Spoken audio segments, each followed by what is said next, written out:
In today's video, we're going to be talking about the silver and the gold and how my stacking focus has shifted over the years and how I think it's shifting even more right now. And I'm also doing a giveaway in the VIP club. It ends on June 1st, which means you only have 1 day left to join to be entered into the giveaway. That's all you have to do. Join, you're automatically entered. Link in the description. What's going on, everybody? Welcome back to another video. Hope you're doing well, feeling great, and staying safe. It's a great day to have a great day. Today, I wanted to talk about, you guessed it, silver, but also a little bit of gold. And I wanted to talk about my strategy change, the way that I'm stacking and what I'm prioritizing and why and how my focus has shifted. We're going to get into it, but really quick, just in case you're new, make sure to subscribe for daily videos. Also subscribe to my second channel, which is my backup channel for exclusive weekly content. Brand new video over there. Go check it out. The link will be in the description. And if you want to get some DYDSS merchandise to help support the channel, I would really appreciate it. Any and all merchandise can be found by clicking the first link in the description section down below. Thank you in advance. It's more than appreciated. But today is Sunday, May 30th, 2021. It's actually still Friday the 28th as I'm filming the video, but this one's coming out on Sunday. It's perfect outside. It's about 67, 68 degrees, kind of cloudy. It was sunny as I was filming yesterday's video. Now it's getting kind of cloudy, and apparently it's going to be downpouring probably within the next hour. So I'm making the most of it, enjoying the day. Why be inside when you can be outside? So today I wanted to talk about changing my stacking focus. Because when I got started stacking, I was stacking in a very particular way. It didn't take me very long to change things up a little bit. And I stayed doing what I was doing for probably a good year and a half. Then I started to integrate different metals and different tactics. And here we are in 2021. And it's almost like I came around full circle. I got back to the basics in a lot of ways, but I'm still focusing on some things that I tweaked along the way. So first things first, I'll make this as quick as possible because I tell this story quite a bit. When I first got started stacking silver, it was at the very tail end of 2017. Spot price was about $17 an ounce, and premiums were only about $1, $1.50, maybe $2, maybe $2.25, depending on where you're getting it from, and also depending on what you're stacking. My first piece of silver ever was just a basic generic secondary market 1 troy ounce 3/9 fine silver round. My favorite silver round. It's almost like a good luck charm. And that's what I focused on for the first couple months of stacking. Probably the first 4 to 6 months of stacking, nothing but generic rounds. I was getting little random design rounds from the local coin shop. Sometimes I'd pick up a few from APMEX or Bullion or something like that. I'd just do a little bit of online shopping when I couldn't get to the coin shop, or if I saw that there was a sale going on. And I kept it simple. Nothing complicated about stopping by and picking up a handful of generic rounds or ordering a couple of generic rounds online. That's all I was stacking. And the reason for that was because my number one focus was the physical silver content. I didn't really care what the silver was, which is why I always picked up random design silver rounds. I never knew what I was going to get, because sometimes if you want a very specific design, it costs a little bit more. I didn't really care about that. Didn't matter to me what was on the silver, as long as it was silver. That's all I cared about. As long as it said silver on it, and as long as it was actually silver, that's all that mattered. And that's what I was prioritizing for the first couple of months. Then a little bit later down the road, I realized that probably wouldn't be a half bad idea to start picking up some American Silver Eagles, since they are, after all, the 1 troy ounce, 3/9 fine, pure silver coin of my country. That was the reason I was going after the Silver Eagles. So I shifted my focus. And the same thing would have applied if I lived elsewhere, by the way. I would stack the coin of my country. If I lived in Canada, I'd be stacking the Canadian maple leaf predominantly. If I lived in Australia, I'd be stacking the silver kangaroo predominantly. I'm a big believer in stacking the coin of your country, and I thought it would make for probably the smartest base of my stack. I thought that it should be the foundation of my stack. So I started stacking some silver eagles alongside the silver rounds. Then I realized that the premiums between the two weren't really that big of a difference. Like I said, generic silver rounds were maybe $1, $1.50 over spot. Silver eagles at the time, those were the days. Premiums were only $2, $2.25. So I figured, what's the difference? 50 cents to maybe 75 cents per troy ounce more? Does the value exceed the cost? That's something that's very important to do, and it's not just when it comes to metals, by the way. When it comes to anything, when it comes to an investment, when it comes to a conversion, when it comes to a purchase, does the value exceed the cost? My answer was yes.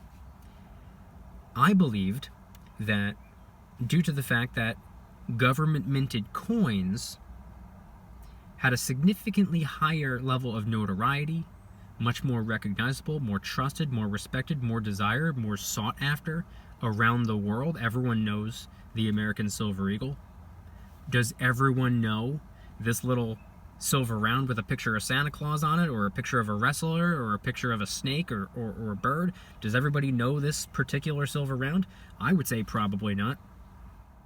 So the conclusion that I came to, in my opinion and from my perspective, was that for just a slightly higher premium, I was getting dramatically more value.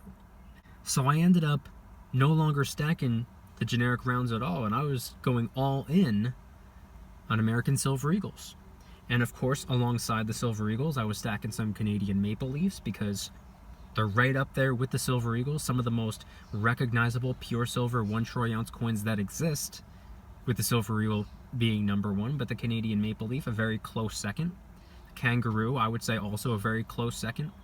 Britannia, Libertad, Philharmonics, all tied for second as far as I'm concerned. And that was basically my goal. I shifted my focus from prioritizing the physical silver content to prioritizing the physical silver content with a slightly higher, bare minimum higher premium, but government minted, government backed, and internationally recognizable and desired. I was also stacking a little tiny bit of gold at the time, barely. Sometimes months and months and months would go by, probably 6, 7, 8 months would go by before picking up my next gold coin. I decided a little bit later down the road that I want to focus a little bit more attention on gold because, well, it's important to diversify. In my opinion, from my perspective at least, not a financial advisor. Nothing on this channel is financial advice. Do your own research, form your own opinions, make your own decisions based off of your conclusions, not mine. But the conclusion that I came to was that I think it's probably best to diversify. Why would I want to keep all my eggs in one basket? The silver I do consider to be the opportunity metal, but I consider gold to be the powerhouse metal. Of course, ideally in a perfect world, which I know we don't live in, but in a perfect world, if the gold to silver ratio gap were to significantly close in, I can use my silver to acquire gold. But why not pick up a little bit of gold while I'm waiting for that to happen? Why not get a kick started? So that's what I started to do as well. Then moving into 2019, I realized and started to understand the importance of 90% junk constitutional silver as well. You see, at first, for the longest time, I really did not like 90% silver. I found it boring, I found it dull, I found it dry, didn't really care much for it. I was like, well, I mean, silver, I mean, it's all the same stuff, by the way, just different levels of purity, different denominations. I'm just gonna stick to what I like. But then I started to realize how important 90% is, especially during times where the spot price goes through the roof. Because the 90% silver, not only are they still government minted coins, of course they're not pure, but they're still government backed and recognized all around the world, but they're fractional pieces of silver. That's what I started to understand. That's what I started to appreciate. The 90% silver, it could break a troy ounce if I absolutely needed to do so. I mean, 6 silver quarters, roughly, equal about a troy ounce of silver. So for a little 1 ounce silver bar, and if I were to buy something or sell something worth half a troy ounce of silver, you just take 3 silver quarters and break that troy ounce. Pretty simple. Same thing goes with the silver dimes, by the way. Each one of them is about 1/14 of a troy ounce of silver. The half dollars are about 1/3 of a troy ounce of silver. So I started to appreciate the fact that they could make change for a larger denomination piece of money. Fractional silver government minted coins. So I started to integrate them in 2019. Every single time I stopped by the local coin shop to pick up some silver eagles or silver rounds if they didn't have any, or if I were to pick something up online, I'd always make sure to pick up at least $1 face value of 90% junk constitutional silver, aka 4 quarters, 10 dimes, or 2 half dollars. Every single time I made that a priority. Then 2020 happened, and even though I wasn't that big of a fan of 90%, but I understood the importance and I started to appreciate it, in 2020, a lot of us had our ability to acquire silver cut off in a lot of ways. See, me personally, everything shut down. My local coin shop had no choice but to close. They were not allowed to operate their own business. As ridiculous as that sounds, I can't even believe it's real life. But they were not allowed to operate their own business. They were deemed not essential, which caught me off guard because I always thought every business in the world was essential. If it's essential to the economy, then it's essential. Anyway, we're not going to get into that. But they were forced to close, and that was the only one that I had in the area. So I had no choice but to get my silver online. But a lot of the precious metal websites, as I explained in yesterday's video, unprecedented amount of orders coming in. Everybody was diving into silver all at once because the spot price got chopped down and a lot of people had their coin shops closed and a lot of people were just basically diving in online. So a lot of the sites, they were either sold out of silver or they were blocking new orders from coming in just because they had to take care of the orders that they already had, or whatever the case may be. So a lot of us had our ability to acquire silver taken away from us. We couldn't go to the coin shop and we couldn't shop online. So things were pretty difficult. But there was one thing you can get your hands on, and not a lot of people paid attention to it last year. I definitely did, and I went full throttle. Tons and tons and tons of 90%. And I got a lot of it off of eBay, by the way, from reputable sellers. People with bare minimum 4.5 out of 5-star ratings, with preferably at least a couple hundred successful transactions. I was getting tons of 90% silver from these people. Quarters, dimes, half dollars. I was even getting some silver rounds from certain people as well. I also started to prioritize a little bit more gold. Like I said earlier, it's important to diversify. But last year in 2020, when I had a hard time finding silver or the ability to acquire it, I said, hey, you know what? Instead of sitting here pounding my fist on the table and stomping my feet because I can't get silver, why not stay busy? Why not stay productive? So that's exactly what I did.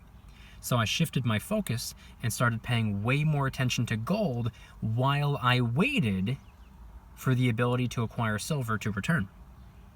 Now here we are in 2021, and I would say I came around full circle in a way because I'm no longer paying much attention to the Silver Eagles. Of course, I pre-ordered the Type 2 Silver Eagles, the new designs, but that was just for fun. I haven't picked up any Silver Eagles since February of 2020. I don't even know if I've picked up any Maple Leaf since then. I probably picked up a few last year, but as of lately, I'm no longer interested in Silver Eagles. Maple Leafs, Kangaroos, Philharmonics, I'm open-minded to those. I don't have an issue stacking them. But right now, I'm focusing way more of my attention on generic silver rounds, generic silver bars, preferably 10-ounce bars, which I haven't picked up in a while, but I plan on getting a new one soon, and tons and tons and tons of 90%, and of course, significantly more gold. That's how my stacking strategy has changed over the years. I'm excited to see how it will continue to change. I'm excited to see what I'll be doing this time next year. It's going to be fun looking back at this video in May of 2022, assuming that the world doesn't end, and evaluate what I changed, what I switched up, what I tweaked, what I altered. Head on down to the comments and let me know anything and everything related to today's video topic and how your stacking strategy has changed, or if it didn't change at all, when it comes to the precious metals. And if anybody's interested in joining the Precious Metals VIP Club, it's where I can do things on my own terms, not on YouTube's terms, my terms. I'm hosting privately held live streams. They're smaller and easier to manage. I'm posting exclusive VIP-only adventure vlogs. I also do giveaways, discounts, personalized promo codes, shout-outs, deal alerts when silver and gold is on sale on a variety of different websites. And of course, you can watch all of my videos early and commercial free. Come join the Precious Metals VIP Club. It'll be the first link in the description. You're invited. I'd be happy to have you. And if you guys enjoyed today's video, please hit that like button. If you guys like me, make sure to hit that subscribe button like a Karen hits a bus window. Also subscribe to my second channel, which is my backup channel for exclusive weekly content. A bunch of brand new videos over there. I posted one about China banning cryptocurrency, one about AT&T cutting its dividend, other videos about real estate, videos about silver, videos about gold, and a bunch of others. Go check them out. The link will be in the description. Trying really hard to hit 3,000 subscribers. We just hit 2,000, and I appreciate that.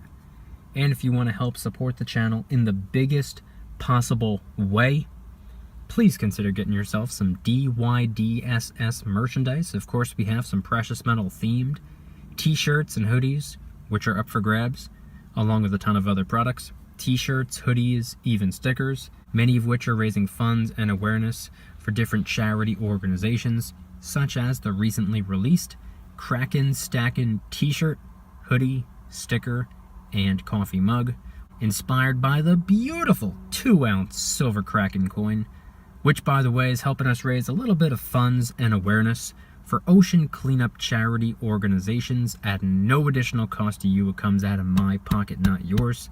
And of course, last but not least, the brand new DYDSS Karen Free Zone t-shirt, hoodie, sticker, and coffee mug. My name is not Karen. Any and all merchandise can be found by clicking the first link in the description section down below. Thank you in advance. It's more than appreciated. And I want you guys to head on down to the comments and let me know once again, what are your thoughts on everything shared in today's video? How I started with generic rounds, moved on over to government minted coins, pure silver coins, started to integrate 90% even though I wasn't too fond of it, started to diversify a little bit more with gold, then I let go of the pure silver coins and started focusing a majority of my attention on the 90% silver coins. I went from not enjoying it to appreciating and respecting it to actually being quite a fan of 90% silver at this point, and also making gold a much bigger priority than I did in previous years. Can you say similar about yourself? Has your stacking strategy changed over the months or over the years, potentially over the decades if you've been stacking for that long? Head on down to the comments and let me know anything and everything related to today's video topic. Thank you guys so much for watching. I'll see you tomorrow. And remember, don't you dare stop smiling. Peace.